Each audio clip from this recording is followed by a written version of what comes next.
참 놀라운 일이 벌어졌습니다. 제 삶 가운데서 거의 역대급으로 주일이 기대가 되는 것 같습니다. 그래서 언제 주일이 오는지 이렇게 손을 세면서 지내는 일이 요새 여러분 생기기 시작했어요. 그래갖고 오늘 여러분과 예배하는 것이 제 안에 너무 설레임이고 기쁨이고 또 기다렸던 예배였습니다. 여러분들도 그러셨을 줄 믿습니다. 아닌 분위기가 좀 있은 것 같은데 사랑합니다. 제가 그 현승원 TV라고 하는 유튜브 채널을 하면서 가장 많이 느낀 거 받은 질문이 있습니다. 그게 뭐냐면 이거를 해도 돼요 안 해요 라는 걸 저한테 굉장히 물어보는 거예요. 지금 이 상태에서 상사한테 들이받으려고 하는데 괜찮을까요? 아니면 사장님, 저희 채널은 사장님들이 좀 많이 봐요. 그럼 또 물어봅니다. 이런 직원들은 도대체 어떻게 해야 되나요? 그리고 자리에서 어떠한 회식 자리가 있는데 저만 술을 안 먹었더니 분위기가 너무 이상해졌는데 이거 정말 괜찮은 게 맞는가요? 여러 가지 질문들에 되는지 안 되는지를 주님께 물어보면 되는데 너무 저한테 물어보는 거예요. 그래갖고 제가 처음에는요 답글을 일일이 다 다듬었습니다. 그랬더니 저의 생활이 마비가 되기 시작했어요.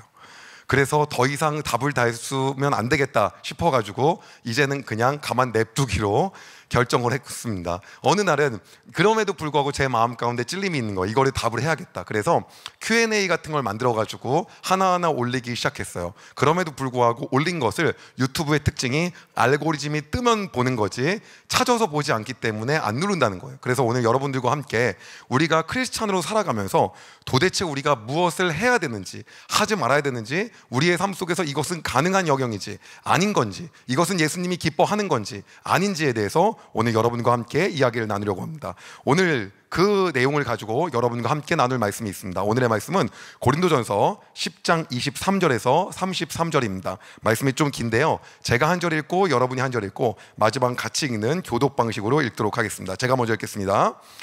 모든 것이 가하나 모든 것이 유익한 것이 아니요 모든 것이 가하나 모든 것이 덕을 세우는 것은 아니니 유익을 구하라. 무릇 시장에서 파는 것은 양심을 위하여 묻지 말고 먹으라.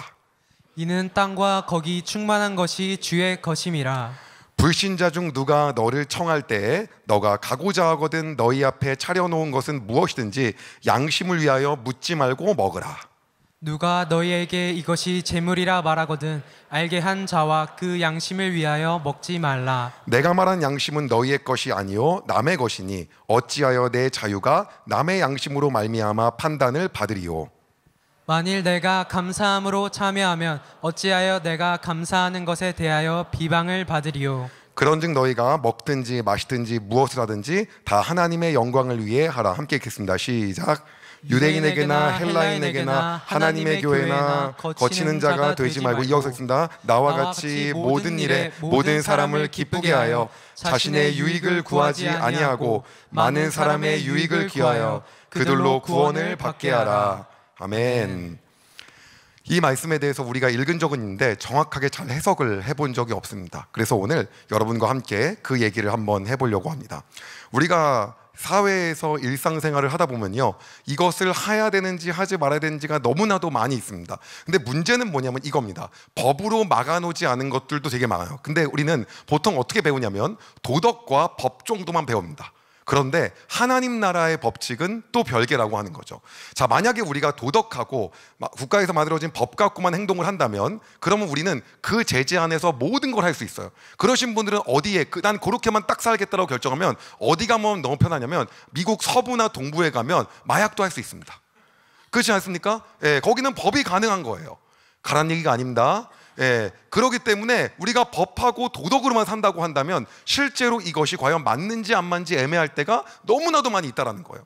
그런데 오늘 성경은 그 부분에 대해서 우리에게 두 가지의 관점으로 얘기를 하고 있습니다. 그 첫 번째가 어떤 거냐면 나의 양심에 유익이 되는 삶입니다. 나의 유익이 되는 삶이 아니라 나의 양심에 유익이 되는 삶에 대해서 이야기를 하고 있는 거예요.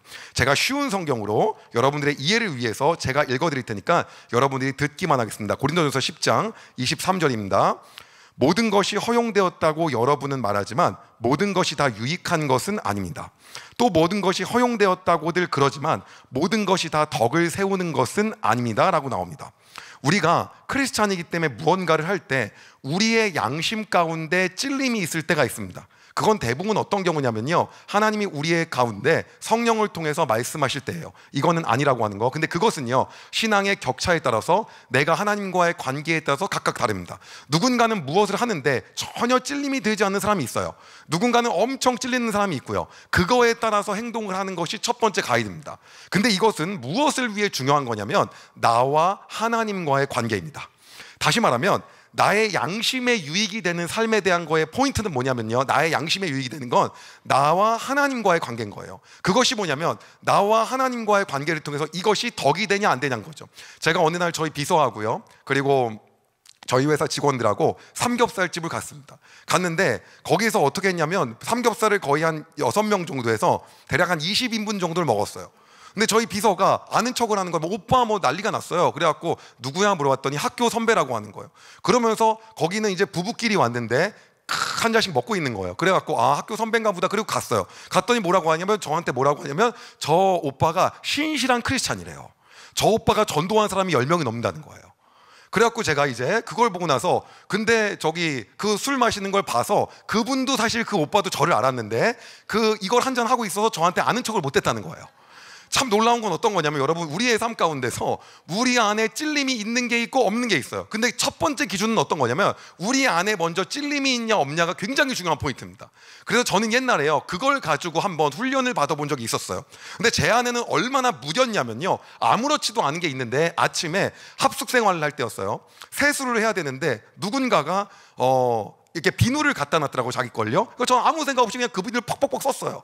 쓰고 나서 그냥 쉬었습니다. 그리고 났는데 오늘 그러는 거야. 오늘 밤에 나의 양심의 유익을 위해서 내 안에 찔림이 있었던 것들, 즉 덕이 안 됐던 것들, 즉 나의 양심의 유익이 되는 삶을 살지 않았던 거에 대해서 용서하고 반성할 사람이 있다면 그거를 구하는 시간을 갖는다는 거예요. 그래서 저 아무렇지도 않았죠. 뭐가 있었나 오늘? 근데 어떤 사람이 딱 나오더니 제가 했던 행동을 똑같이 한 거예요. 제가 나의 비누가 아닌 건데 그것으로 비누칠을 해서 얼굴을 닦은 것 때문에 제 마음 가운데 찔림이 와서 이거로 인해서 내가 하나님과의 관계에 있어서 예수님 나에게 말씀하시는 것 같아서 내가 오늘 용서를 구한다는 거예요. 그래서 제가 그랬어요. 무슨 저딴 거 갖고 용서를 구하나?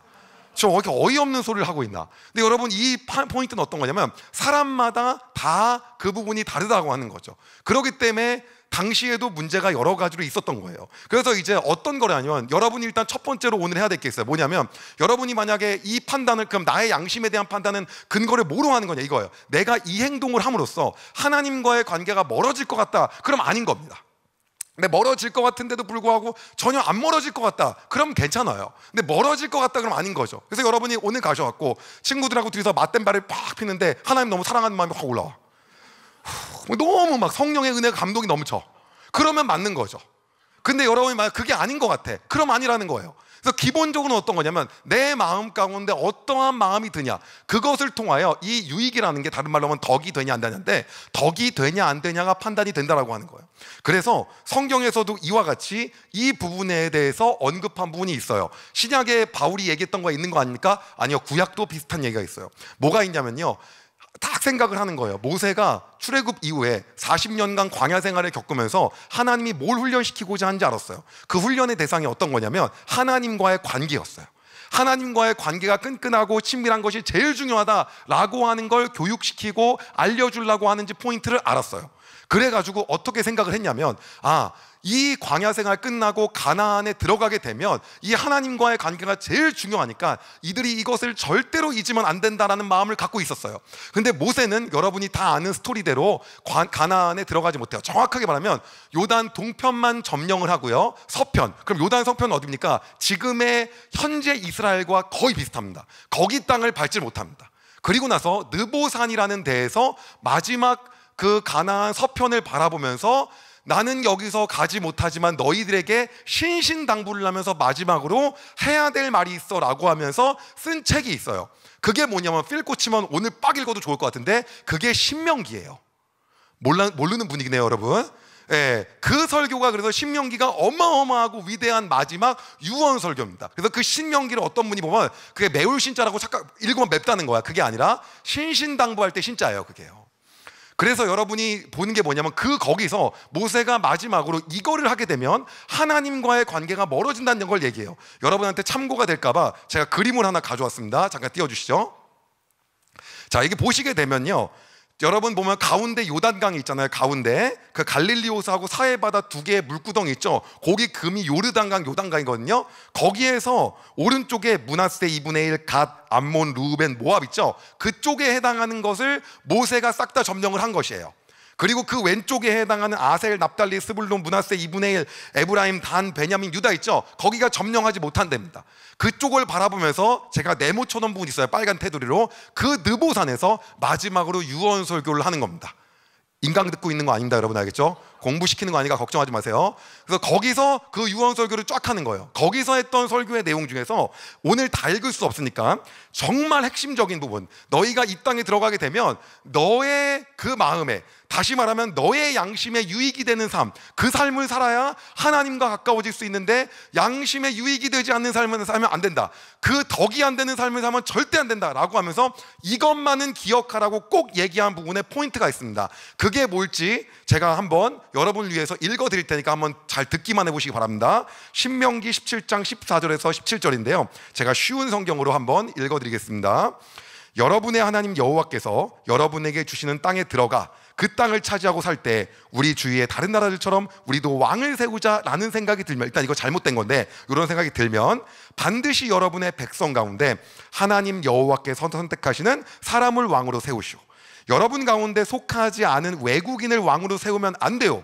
왕은 너무 많은 말을 가지면 안 되고, 말을 가지면 안 된대요. 말을 더 사려고 이집트로 백성을 보내서도 안 돼요. 여호와께서는 여러분에게 그 길로는 다시 가지 말라고 말씀하셨소. 왕은 많은 아내를 두어서도 안 돼요. 아내를 많이 두면 그 마음이 하나님에게서 멀어질 것이요, 그리고 은과 금도 너무 많이 가지면 안 돼요. 이게 모세의 유언 설교 중에 핵심적인 장면입니다.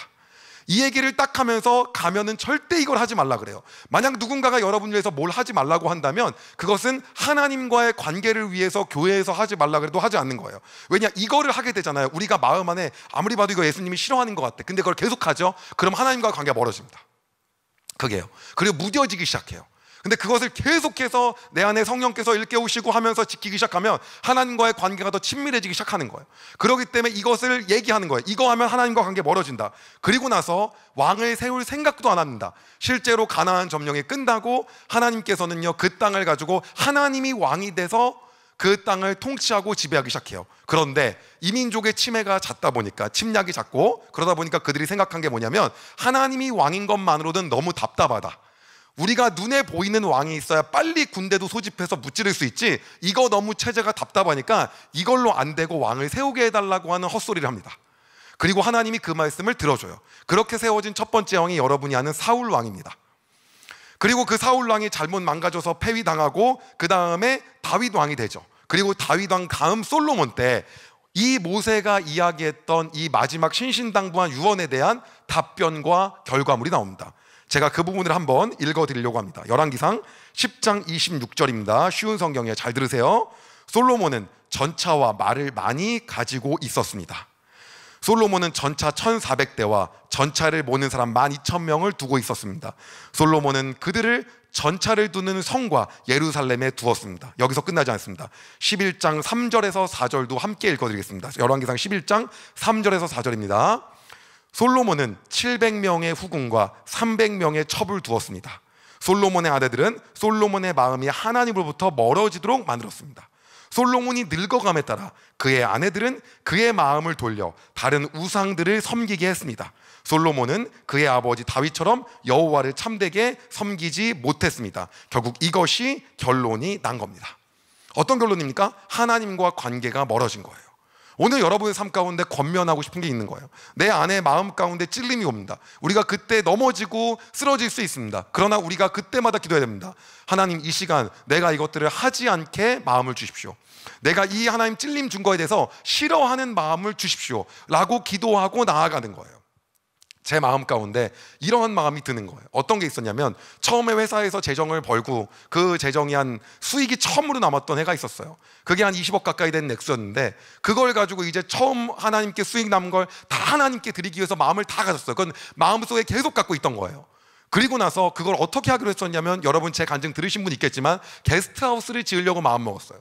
근데 회사 주식이 100%가 제 거니까 게스트하우스를 짓게 되잖아요. 그러면 그 건물이 제 거더라고요. 남들이 뭐라고 하냐면 그걸 가지고 부동산 투기한 것이 아니라 그냥 완전히 하나님 나라를 위해서 선교사님 게스트하우스 용도로 사용하는 것 자체가 너무 멋지다고, 너무 훌륭하다는 거예요. 근데 제 마음 가운데 찔림이 오는 거예요. 어떠한 찔림이 오냐면, 그럼 그 건물은 니께 아니냐라는 거예요. 그걸 아무리 얘기해도 남들한테 제가 너무나도 오버한다, 육바한다 이렇게 들리는 거예요. 왜? 그거조차도 너무, 근데 사람마다 찔림이 다르잖아요. 이렇게 하면은 이 건물은 내게 되는 거예요. 그럼 내게 안 되고 하나님 이걸 드리고 싶습니다라고 하는 고백이 한동안 차마 안 나오더라고요. 그리고 나서 기도했어요. 내가 여기서 무너지면 끝이다. 그리고 하나님 이거는 내게 아닙니다. 그리고 알아봤더니 우리나라에 재단을 지으면 그 재단은 국가 소유여서 물려주지도 못하고 거기서 돈도 못 빼고 아무것도 못 한대요. 그래, 그런 법인을 만들어서 국가 소유로 귀속시키고 거기에다가 그 재정을 다 헌금을 했습니다. 그리고 나서 게스트하우스를 올리게 됐어요. 그리고 나서 지금까지 거기에서 모든 나온 수익도 없을 뿐더러 오히려 매달마다 넣어가면서 선교사님을 섬기고 있습니다. 그런데 제 마음 가운데 드는 건 어떤 거냐면, 우리의 삶에 그때마다 무너지는 순간들이 있다는 거죠. 이거 하나님 싫어하는 것 같은데, 이게 내 안에 지금 찔림이 오는 것 같은데. 그런데 그때 여러분 기도하시기 바랍니다. 내가 여기서 무너지지 않게 해주십시오. 하나님이 싫어하는 걸 나도 싫어하게 해주십시오. 나는 하나님과의 관계가 우선입니다. 여러분, 솔로몬도요 이렇게 하려고 했던 게 아닙니다. 이거는 국방을 위해서, 당시의 정세를 위해서 너무나도 합리적인 부분이었어요. 그렇게 여자를 좋아했기 때문에 1000명을 둔 게 아니라 정략적인 결혼이 되게 많았습니다. 그러기 위해서 이거는 그 당시에 필수적이고 어쩔 수 없는 선택이라고 말할 수도 있어요. 그런데 문제는 뭐냐면, 솔로몬의 마음 가운데 찔림이 왔을 거라는 거죠. 그럼에도 불구하고 아니야, 이거는 지금 상황 때문에 어쩔 수 없어. 그리고 나서 그걸 무시한 거예요. 결론은 어떤 겁니까? 남북이 분단되는 일이 일어난 거죠. 그리고 북쪽은 역사 속에서 지워지고 남쪽도 끝내는 멸망하게 되고 포로에 붙들려가게 되는 그러한 결과로 치닫게 된 거예요. 여러분, 오늘의 삶 가운데 우리가 소망하는 것은 내 안에 찔림이 올 때 여러분의 양심의 유익을 위해 양심의 덕을 세우는 삶을 살길 소망합니다. 오늘 성경에서 말하는 이거를 해도 되냐 안 해도 되냐의 두 번째 포인트를 말씀드리려고 합니다. 두 번째는 뭐냐면, 내가 아니라 이번엔 남의 양심에 유익이 되는 삶을 사는 겁니다. 내가 아니라 어디라고요? 남의 양심에. 이것은 뭐냐면 남과 하나님과의 관계예요. 아니, 지금 나도 문제인데 무슨 내가 남까지 신경 쓰냐라고 할 수 있는데, 성경은 오늘 우리에게 이렇게 말합니다. 고린도전서 10장 24절을 쉬운 성경으로 제가 읽어드리겠습니다. 잘 들으세요. 누구나 자기 유익을 구해서는 안 되고 다른 사람의 유익을 구하여야 합니다. 이게 핵심입니다. 뭐라는 겁니까? 다른 사람의 유익.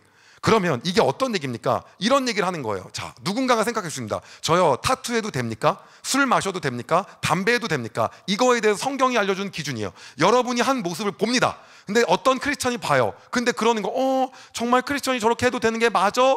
라는 마음이 누군가 들면 그 행동이 잘못됐다는 거예요. 왜요? 남의 유익을 위해서 그것을 판단하라는 거예요. 누가 아니라 나라. 그 사람과 하나님과의 관계를 위해서 배려하라는 거예요. 너는 그렇게 해도 괜찮을 수 있어. 네 양심엔 아무렇지 않을 수 있어. 너는 살아가는데 문제가 안 될 수 있지만 그 사람을 배려하는 것도 신앙이야 라고 오늘 바울은 얘기하고 있는 거예요. 이게 포인트인 거예요. 자, 여러분이 만약에 친구들하고요 술집을 가고 짠 한잔 하는 걸 사진을 막 찍습니다. 그리고 그거를 여러분이 좋아하는 인스타그램에 올려요.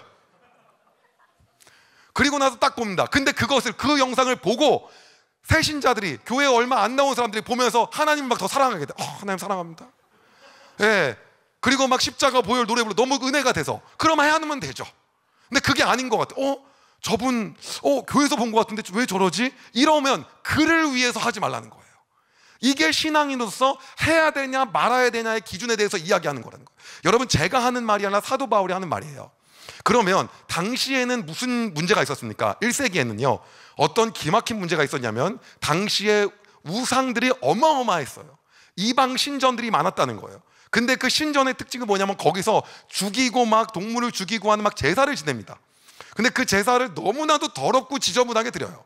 근데 그 제사에 들어온 그 어마어마한 그 고기 덩어리들을요 처분할 수가 없는 거예요. 너무 양이 많은 거예요. 이미 거기 있는 제사장들, 여기서 말하는 제사장은 이방신들 제사장 얘기하는 거예요. 그들이 먹고도 더 먹고도 너무 넘쳐가지고 소화가 안 돼요. 그래서 어떻게 하냐, 그 주변 시장에 팝니다. 그럼 그 고기들이 어디냐면 시장에 나와요. 그럼 나오면은 이제 그걸 가지고 어떻게 해야 되냐는 거냐라는 논쟁이 생긴 거예요. 그래서 사도 바울이 어떻게 하냐면 그 고기도 하나님이 만드시니까 그러니까 편하게 먹으라는 거예요. 그냥 뭐가 어떠냐고. 그러나가 핵심이에요. 그러나 누군가가 와서 그거 이방 신전에서 우상에게 숭배하고 우상단지한테 바치고 남은 그 고기 아니에요? 라고 누군가가 얘기한다면, 그렇게 말하면 그 사람의 하나님과의 관계를 위해서, 그 사람의 유익을 위해서, 그 사람의 양심을 위해서 네가 먹지 말라라고 하는 거예요. 이게 핵심인 거예요. 오늘 여러분 잘못 나오셨나요? 네. 굉장히 부담되시나요? 소재가 거의 수련회급 소재였는데 저희 예배 모토가 있습니다. 매주를 수련회 같이. 네. 그래서 우리 매주 수련회 하듯이 합니다. 네. 마음 같아서 내일 한 번 더 하고 싶은데 입으로. 이것이 얘기하고자 하는 지금 핵심인 거예요. 그 당시에 이제 그런 상황이 있기 때문에 이게 있는 거죠. 와인을 마셔도 돼요, 뭘 먹어도 돼요, 안 돼요, 돼요, 안 돼요에 대한 너무 많은 것들에 대해서 성경이 얘기하는 거 뭐라고요? 그 남과 하나님과의 관계라는 거예요. 어느 친구가 저한테 또 물어보러 왔어요. 제가 말한 친구들은 거의 사업가들이 대다수입니다. 뭐라고 하냐면, 근데요 오빠, 여자 사장이에요. 그 진짜 타투하면 안 돼요? 물어보는 거예요.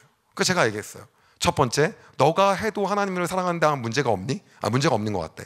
1단계 통과. 2단계, 너가 했을 때, 인스타그램에 옮겼을 때 사람들이 하나님을 더 사랑하게 되고 예수 그리스도를 갖다가 막 영접하고 하나님을 사랑하는 마음이 들고, 그리고 그것이 덕이 된다면 해도 되고, 아닌 것 같다 그러면 안 하는 게 맞는 것 같아. 그러니까 뭐냐면, 네, 더 이상 말하지 않겠습니다 그러더라고요. 네, 여러분 오늘 이것이 그걸 말하는 거예요. 성경에 담배 피지 말라는 얘기가 없잖아요. 없어요. 그렇게 얘기하면 여러분 뭐든 해도 되냐 안 되느냐가 100년마다 바뀌는데, 그럼 그걸 어떻게 다 넣어요? 그러나 우리가 이걸 통해서 볼 수 있는 게 있죠. 어떤 걸 해야 되는지 안 해야 되는지. 첫 번째가 뭐였습니까? 나의 양심의 유익이요. 두 번째는 남의 양심의 유익이에요. 그게 남과 하나님과의 관계에 대한 배려인 겁니다. 여러분 그걸 오늘 얘기하고 있는 거예요.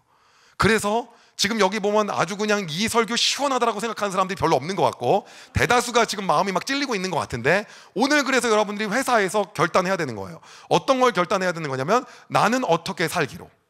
이것이 핵심이라고 하는 거예요. 그래서 이 부분에 대해서 성경이 아주 자세하게 말하는 거예요. 오늘 제가 지금 얘기한 요거를 정말 말했는지 궁금합니다. 그래서 제가 한번 여러분들한테 쉬운 성경으로 또 읽어드릴 테니까 들으시면서 정말 사도 바울이 저렇게 말했구나라는 걸 확인 한번 해보시기 바랍니다.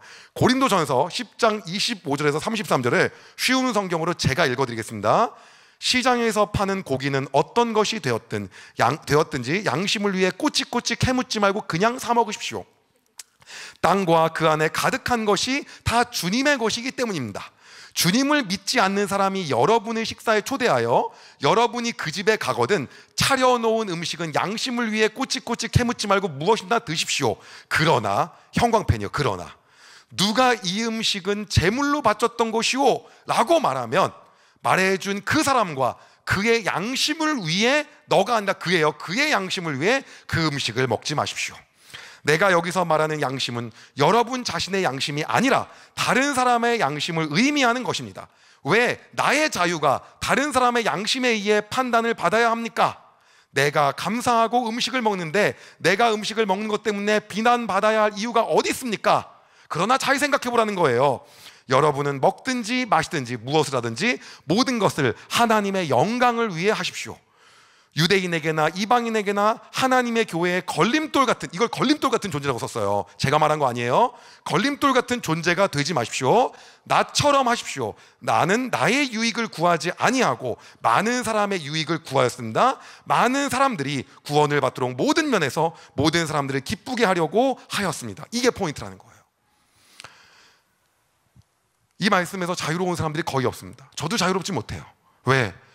그때마다 이것이 내가 이것은 유익이 되지 않는 행동이었는데, 이런 게 너무너무 많은 거예요. 제 안에 반성하고 하나님께 회개했던 내용들을 여러분께 나눌 게 있어요.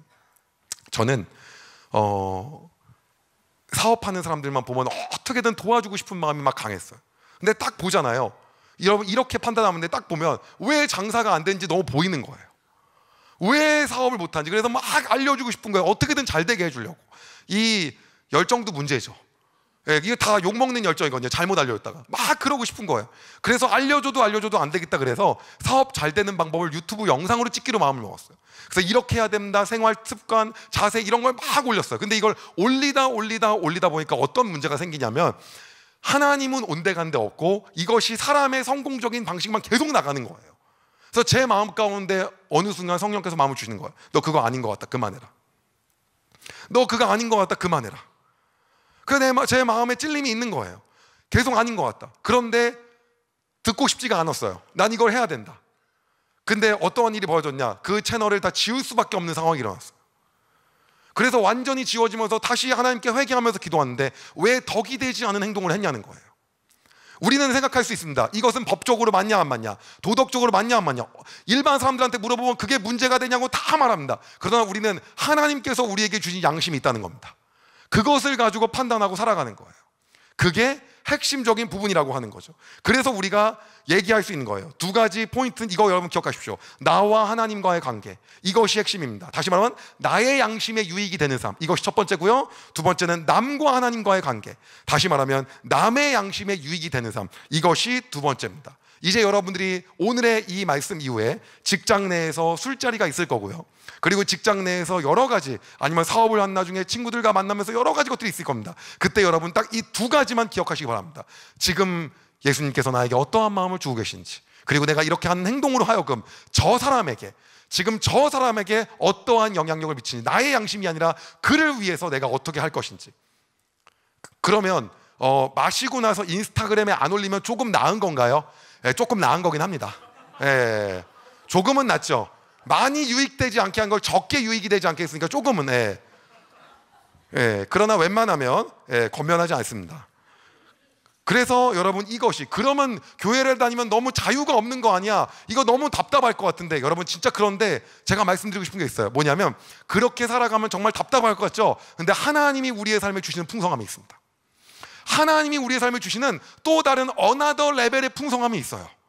우리가 그것을 바라보는 거예요. 그러기 때문에 여러분, 이 생활을 하지 왜 이렇게 살겠습니까? 너무나도 기쁨이 있으니까. 그리고 나서 잠깐 말씀을 딴 데로 잠깐만 새도록 하겠습니다. 어떤 거냐면 이거예요. 그럼 여러분이 생각하는 다른 게 거잖아요. 돈 많으면, 시간 많으면, 여러분이 좋아하는 세 가지거든요. 돈, 시간, 건강, 이게 트리오잖아요. 그렇죠? 요 세 가지가 무제한이면 너무 좋겠다. 그럼 여러분 어떤 일이 발생하는지 알려드릴게요. 그 세 가지면 사고칩니다. 분명 문제가 생깁니다. 저는 제 인생에서의 가장 암흑기 같은 시간들이 되게 많이 있었어요. 사업을 하면서 너무 힘들 때가, 저도 배신을 당하고 너무 사랑하고 아꼈던 사람인데 나가가지고 막 별짓 다 하고 뭐 소장이 날라오고 막 별의별 어려운 일이, 여기서 말하자면 끝도 없는 많은 일이 있었지만, 그러한 순간 뭐 어쩔 때는 국세청 직원 8명이 와서 막 박스 들고 별의별 일이 다 있어. 아침에 갔더니 나이도 어렸었는데 이걸 어떻게 해결해야 되나. 그런데 그 시간들보다 저에게 더 어려웠던 시간이 있었어요. 그게 어떤 거냐면, 어느 날 돈이 많아졌는데, 시간이 많아졌는데, 그런데 그때 놓여진 저의 상황이었어요. 우울증이 오더라고요. 내가 왜 지금 살고 있는 거지? 왜 어떠한 존재로 있지? 이런 생각을 해본 적이 없었거든요. 유일하게 느껴진 거, 건강과 돈과 시간이 생기니까 그 다음에 오는 건 뭐냐면 허무함인 거. 예수 그리스도로부터 오는 평안함이 그게 어마어마한 거구나. 결국에는 사람들이 원하는 꼴이 여기인데, 여기 와서 느끼는 것 자체가 너무나도 허망한 겁니다. 그 나비 꿈에 나오는 책처럼 나비들이 막 올라가려고 끝도 없이, 근데 올라가서 아무것도 없거든요. 결국 마지막에 해당하는 것이 그것이구나. 그러니까 우리가 목표를 향해 최선을 다해 살아도, 우리가 하나님 멈추라면 멈추고 말씀하시면 그 말씀대로 살아가는 것이, 그것이 은혜고 그 안에서 주시는 놀라운 기쁨과 평안함이 있는 거구나라는 걸 정말 경험해보니까 그제서야 알겠더라고요. 여러분, 이런 얘기를 목사님들이 많이 하신대요. 근데 안 듣는 이유가 있다고 하더라고요. 왜냐하면 목사님은 돈이 없기 때문에 안 듣는데요. 있는 사람이 말하니까 들으세요 좀. 이게 맞거든요. 그래서 여러분, 제가 드리고 싶은 게 있어요. 어떤 거냐면, 우리 안에 이 남의 유익, 나의 양심의 유익, 남의 양심의 유익, 이렇게 살면 우리가 이것이 속박일 것 같지만, 여기에서 하나님께서 우리 주시는 평안함과 우리에게 주시는 어마어마한 기쁨이 있다는 거예요. 여러분, 이것을 사모하시기 바랍니다. 근데 오늘 이렇게 제가 이야기했을 때 이런 사람이 있을 거예요. 그러니까 역시 덕이 안 되면 안 되기 때문에 나는 오히려 예수님을 믿는 걸 숨기고 살아야겠어. 싹 숨기고 안 믿는 척, 그래야지 좋지. 여러분, 저희 아버지가요 중고차를 하셨는데요, 거기 상사가 어마어마하게 많아요. 무슨 상사 무슨 그러니까 다 중고차 가게들이 많은 거죠. 그리고 거기 안에 한 10명에서 15명 정도가 보통이래요.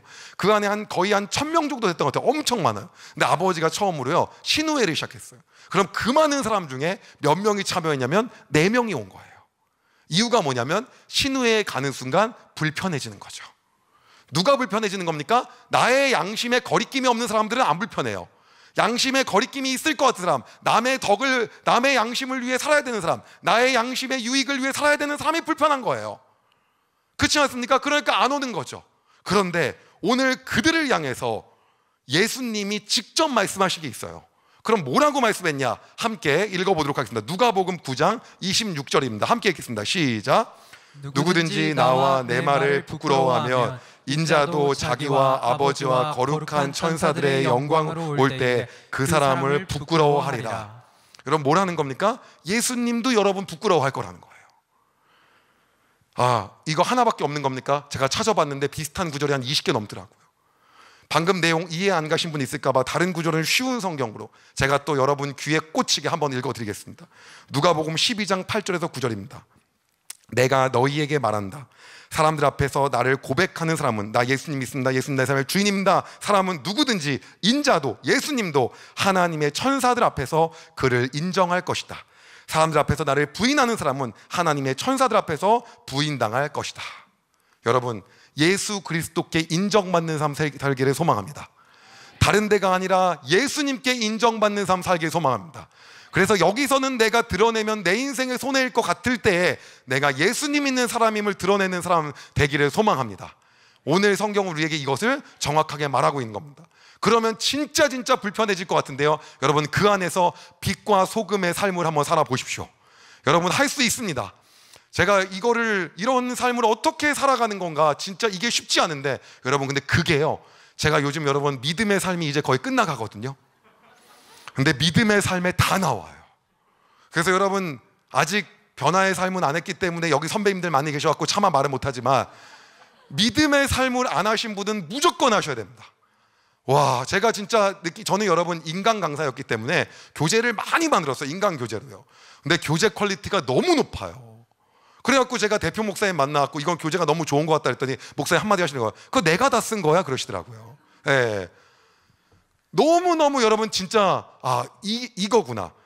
여기 정확하게 모든 내용, 내가 어떻게 살아가야 되는지에 대한 게 진짜 당당하게 예수 그리스도를 왜 전하고 나타내며 살아가야 되는지에 대한 모든 원리와 체계와 감동까지 다 들어있구나 라고 하면서 요새 제가 매주마다 은혜 받는 그러한 시간을 보내고 있습니다. 여러분 오늘 여러분의 삶 가운데 도전하고 싶은 게 있습니다. 바로 그것은요, 당당하게 믿고 살고 예수님이 마지막 때에 여러분을 인정하는 삶을 살려고 하는 겁니다. 그래서 여러분의 고백이 사도 바울과 같이 이러한 고백이 되길 소망합니다. 사도 바울은요, 나의 양심의 유익과 남의 양심의 유익을 위해 살았습니다. 그래서 내 삶 가운데 하나님이 아니라고 한다면 거기 가서 전도하고 싶은데도 또 아니라 그래요. 저는 너무한 거 아닌가 생각해서 읽다가요, 아니 저기를 가서 전도하겠다는데 그걸 왜 막는지 모르겠어요. 근데 막았어요, 성령께서. 아니라는 거예요. 그래서 아닌 대로 그럼 딴 데 가요. 어떤 겁니까? 말씀하시는 대로 그 유익에 맞게 살아갑니다. 더불어 남의 양심의 유익에 맞게 살아갑니다. 그리고 마지막으로 한 말이 있어요. 그것 자체의 삶이 다른 것이 아니라 예수 그리스도를 본받는 삶이라는 거예요. 그러면서 이렇게 살아가니라, 그러니까 너희도 이렇게 살아가냐, 그러니까 너희도 이렇게 산 나처럼 나를 본받으라고까지 얘기합니다. 오늘 여러분의 그 고백이 여러분의 삶의 고백이 되길 소망합니다. 그 말씀 한번 같이 한번 읽어보도록 하겠습니다. 고린도전서 11장 1절입니다. 개역개정이요. 다 같이 시작. 내가 그리스도를 본받는 자가 된 것 같이 너희는 나를 본받는 자가 되라. 한 번 더 읽겠습니다. 시작. 내가 그리스도를 본받는 자가 된 것 같이 너희는 나를 본받는 자가 되라. 아멘이십니까? 예. 이것이 여러분의 고백이 되기를 소망합니다. 그래서 우리가 결정하는 겁니다. 어떻게 결단하냐면요, 하나님, 내가 이미 이 길로 들어서길 나는 결단했습니다. 그래서 내가 오늘 고백하고 나아가는 것은 내가 예수 그리스도를 본받고 나아가길 소망합니다. 예수 그리스도를 본받는 것은 다른 것이 아니라 내가 내 마음 가운데 찔림이 있을 때, 아니라고 성령께서 신호를 줄 때 그걸 내가 너무 하고 싶더라도 그것들을 과감하게 버리고 하나님을 따라가는 그 삶을 살아가게 하여 주시옵소서. 그리하여 나의 만족과 나의 유익과 나의 삶이 아니라 나의 양심의 덕을 위해, 그리고 연약한 크리스찬들의 그들의 양심의 덕과 유익을 위해 살아가는 인생 되게 하여 주시옵소서. 그 인생을 통하여 내가 속박되고 내가 무언가에 얽매이고 내 삶 가운 것이 그걸로 힘든 것이 아니라 오히려 그로 인하여 내가 누릴 수 있는 진짜 평안을 누리게 하여 주시옵소서. 이것들을 통하여 내가 어딜 가나 나는 예수 그리스도의 사람이라고 얘기하고 다닐 때 내가 다른 사람이 아니라 예수 그리스도께 인정받는 인생 되게 하여 주시옵소서. 이것이 오늘 여러분의 고백이 되기를 소망합니다. 여러분 그러길 원하십니까? 그리고 그것이 여러분의 삶이 되기를 바라십니까? 여러분, 그래서 여러분이 그렇게 살아갈 때 이 세종시가 변하게 될 겁니다. 여러분이 있는 그 자리가 달라지게 될 겁니다. 이제 말씀을 마무리하려고 합니다. 여러분, 여러분의 삶 가운데서 계속해서 힘든 것들이 존재할 거예요. 어떻게 해요? 야, 이것은 너무 힘들다, 이것은 나에게 너무 어려운 것 같다 라고 하는 것들이 계속해서 오게 될 겁니다. 여러분, 그러나 여러분, 이것은 여러분의 힘으로 하는 것이 아닙니다. 여러분 기억해야 될 것이 있습니다. 그것은 여러분의 힘이 아니라 성령께서 여러분이 그렇게 하시도록 도와주실 것입니다. 여러분 안에 계신 그 성령께서 여러분의 만족과 유익이 아니라 다른 사람의 덕과 여러분의 양심의 유익을 위하여 살 수 있게끔 도와주실 겁니다. 그분께서 여러분의 삶을 인도하실 겁니다. 그렇기 때문에 오늘 우리가 주님께 이렇게 나아가야 됩니다. 성령님, 나를 도와주시옵소서. 내가 그렇게 살 수 있게 하여 주시옵소서. 그리하여 내가 있는 곳 가운데서 사람들은 이거다 저거다라고 얘기하지만 오늘 내가 그렇게 살아가는 것이 하나님 나라의 기준 되게 하여 주시고, 그곳 가운데서 그것이 남들이 볼 때 아니라고 하지만 그것이 기준과 가치관 될 수 있게 주님 인도하여 주시옵소서라고 여러분 고백하며 나아가길 소망합니다.